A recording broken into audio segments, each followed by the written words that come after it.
Good morning. Well, the Prime Minister is working through his to-do list and we were on it. I have invited him again to appear on the program each fortnight as some of his predecessors have done. I hope he'll do that, but that's not finally decided. But he is on the line now. Mr Rudd, good morning. Good morning, Neil. Do you understand, after years of frustration, I think people from the left and the right want an election as soon as possible? Well, there's a thing called the Constitution, Neil, that says when it can be held anything up to October, November. I'm in the business of governing, and there are things still to do. And one of the reasons I'm in Melbourne is for discussions with Premier Napthine on trying to get an agreement on the Better Schools plan, which would benefit every school where the kids of your listeners go. But, Prime Minister, there is a frustration over the hung Parliament. You were not elected Prime Minister by the people. We were promised September 14. Is that still a chance? Neil, there is always speculation about election dates prior to any election. I'm adopting a practice no different to adopted by John Howard and before him Paul Keating. No, but the different matter here is you were not elected Prime Minister. The Constitution governs these things. We can all have different opinions, but it says when an election should be held, and it contains absolute limits in terms of when that should be had. But to answer your specific question about why we're not having an election now, there is the business of government to attend to. I just pointed to a pretty important one, which is the Better Schools plan. Okay, but and if that's agreed between us and Victoria, we've got a few days of negotiation to go ahead, we're talking there about $3 or $4 billion worth of additional investment into every school in Victoria. But and that's important. I agree, it's important, but do you understand the frustration of people in wanting an election soon? What I understand is I've got a responsibility to govern, Neil. And I think your listeners are more interested in whether they're going to get an outcome for their schools. I was at a school called Aquinas College yesterday out in Ringwood.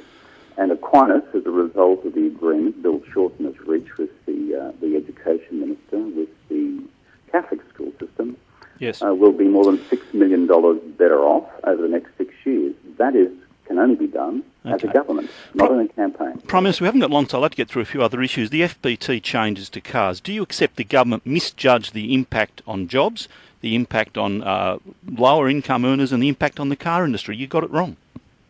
No, I don't accept any of those propositions, Neil. This has been worked on by the Treasury and by the Treasurer over quite a number of weeks and went through the Expenditure Review Committee of the Cabinet and was deeply considered.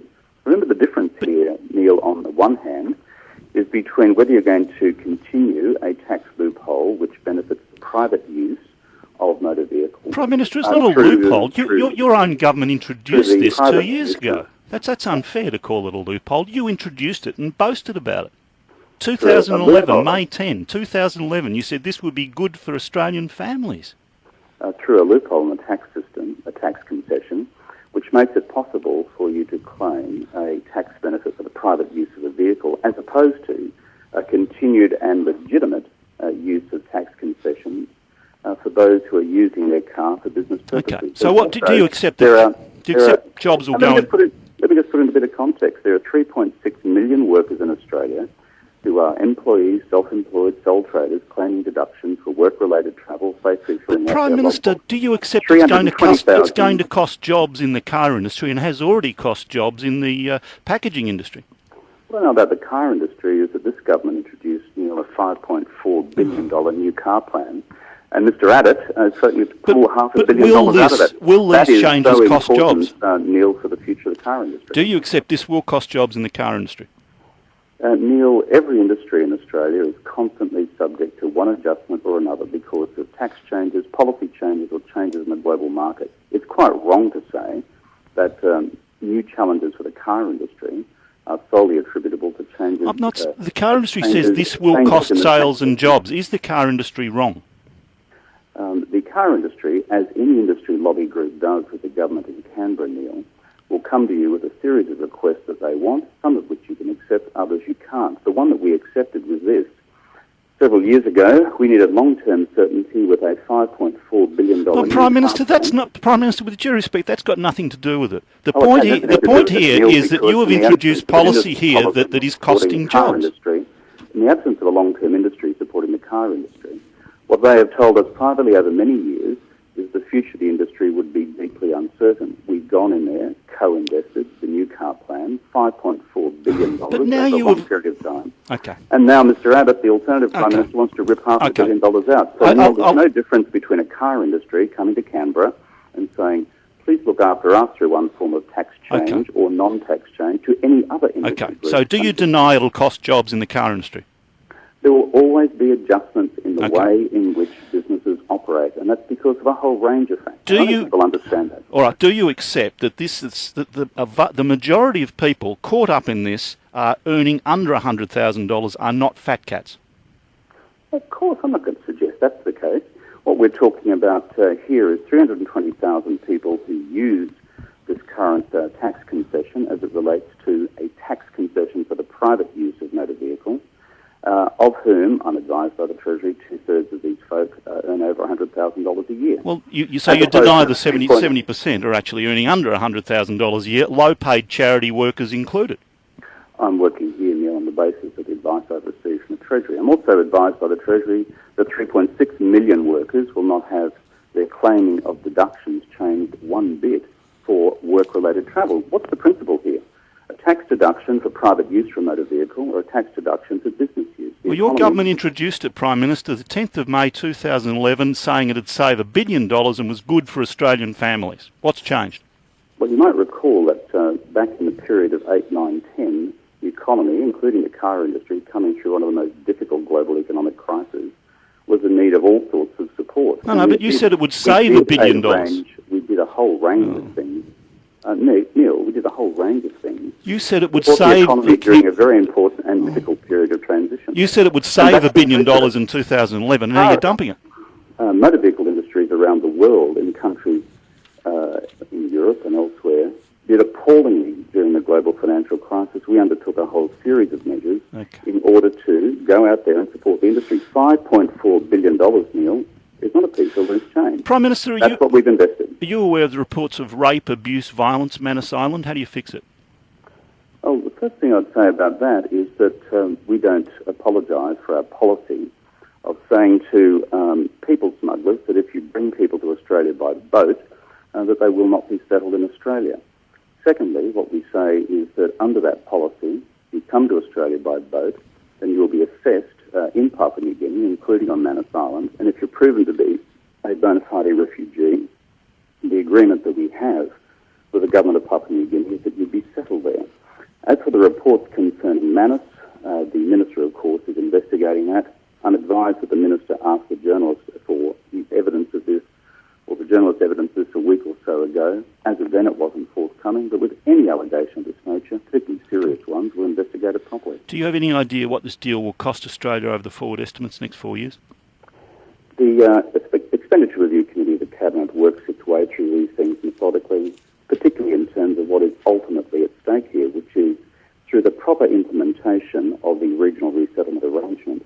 What we are seeking to do is to reduce the number of boats coming to Australia, each of which costs the taxpayer a lot of money. Do you have any idea what it will cost? That's what we have an Expenditure Review Committee, and as the Treasurer has already indicated, and the Finance Minister, Neil, that'll be made clear when we produce an economic and financial statement. So has the deal in fact been done without knowing what the cost is if they're still working through it? We have all the variables at our disposal. What's the range? All the costings, and that'll be done with normal, proper processes applied to the Australian government, none of which disciplines, by the way, seem to apply to the alternative government at this stage, even though, as you said at the beginning of this interview, Neil, an election is not all that far away. I don't see much scrutiny, for example, on Mr Abbott saying he's got a $70 billion black hole and how he intends to fill it. Okay, but I think that's a bit rich when you can't tell us what's going to cost in Papua. Well, let's get to the asylum seekers. This is a matter of great interest, I think, to our audience. Would you be prepared to debate Tony Abbott on this? Absolutely. Any day. Tomorrow. Your studio. So you would sit down with the opposition leader and debate what, asylum seekers specifically or anything? Asylum seekers policy. That's what you've just nominated. Mr Abbott has gone out there and said he's campaigning on three things. His first lies about debt and deficit being out of control. I challenged International Press Club to debate that. He said no. He's also campaigned on the carbon tax. Well, we abolished the carbon tax. I challenged him to a debate at the National Press Club on that, and he said no. Now you and I are talking about asylum seekers. I put my policy forward, which is aimed to destroy the business model of people smugglers around the world. So you've provided the forum. I accept the challenge. I've got a few things on in Tassie tomorrow. I'll push those off. I'll stay on in Melbourne, and I'll be in your studio for it if he accepts. Okay, well, we'll ask him. What other countries will be used for a similar deal to PNG? Well, what we've said, Neil, is that our job in the regional resettlement arrangement is to destroy the people smugglers' business model. What's that mean? So the people smugglers can't go to any country of origin and to any person in various circumstances and say, come with us and we'll give you a virtual guarantee of landing in Australia and being settled there ultimately. So you will use other countries. You will use other countries on a similar deal to PNG. I'm trying to explain to your listeners, Neil, the actual basis for the policy and therefore why we need the cooperation of other countries like PNG. So if other countries, for example, are also ratified the Refugees Convention and therefore under those terms of the convention providing proper protection for asylum seekers, as we should, and people should be treated humanely, which is why we take the allegations concerning Manus Island very seriously, then we'll cooperate with them. And so that invitation remains open to other regional states. Prime Minister, I know you need to get away. A couple of quick ones. There's a suggestion, there's reports coming out of Canberra, unconfirmed reports, that you've already chosen your Defence Minister if you're re-elected. Is that correct? Haven't chosen anybody, but let me tell you, we've got a situation where the Minister for Defence, Stephen Smith, who has served very well as Defence Minister of Australia and prior to that as Foreign Minister, is not recontesting the election. He's a member for Perth. And therefore, if the government is returned and this is brought to the caucus, we need to look at who would replace him. And my view, I've said this privately to colleagues over a long period of time, is the best person around to do that, if the government's returned, would be Mike Kelly, who's currently the Minister for Defence. And the member for Eden Monaro. Science and Personnel, Defence member for Eden Monaro, but more importantly, a former Army Colonel, previous service in Iraq, and also a PhD, a bright bloke with direct military experience. So I think he would be good, but I think it's important that we have strong hands around that particular responsibility. And if I may, very, very quickly, a couple of questions from callers. One, will you stay as opposition leader if you lose the election? Well, you know something, Neil? I've got one interest in contesting the election, and that's to be re-elected as the Prime Minister of the country. That's all I'm focused on. I'm not answering any hypotheticals. Okay. The other point, a caller who has already lost their job through the FBT, they work in the celery packaging industry. What do you say to her? She rang in wanting to talk to you. We haven't got time for calls. What's the answer to her? She has lost her job because of this. Well, the circumstances of any business are going to be very different. I saw one firm making a similar claim the other day. Let me tell you, there's going to be a whole lot of reasons why businesses are restructuring every given day. Tax changes might be one of them. I accept that.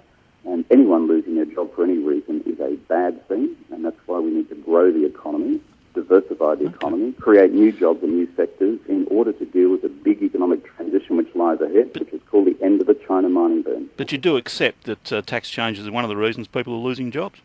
Tax changes have occurred a lot of times in the past, and guess what? They'll occur a lot of times in the future. Hard decisions have to be made. And hard decisions on the economy, and the bottom line is, your listeners have said for a very long time, that they want to see an abolition of the carbon tax, which affects every household in the country. It affects people so that by abolishing the carbon tax, you would therefore see families about $380 a year better off in the first year, and that costs money. And unlike Mr. Abbott, who seems to think he can just print it or pull it out of the air, we've got to fund these changes, and that's what we're doing. It's the responsible approach to being the leadership of the country rather than just pulling things out of thin air. You mentioned hard decisions. Is it right your Razor Gang's already working on further cuts, and that if re-elected, you'll have to introduce some pretty tough cuts to the budget? Well, Neil, I make no excuse for the fact that every government in the world, because of the impact of the rolling global economic recession, is finding it difficult with their budgets. Revenues are down in most countries in the world.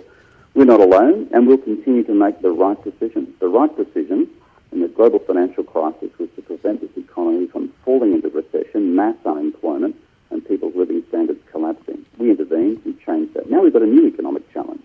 Okay. It's called the end of the China resources boom. We've got to adjust again, and that means diversify the economy, grow new businesses, construction services, health services, education services, all those things which are going to generate big things in the future, including in manufacturing, new jobs, and that's the economic policy we are pursuing it, the one I outlined to National Press Club the other day. Thank you for your time. We'll get on to Tony Abbott's office. If it's possible, we'll get back to your people for a debate tomorrow.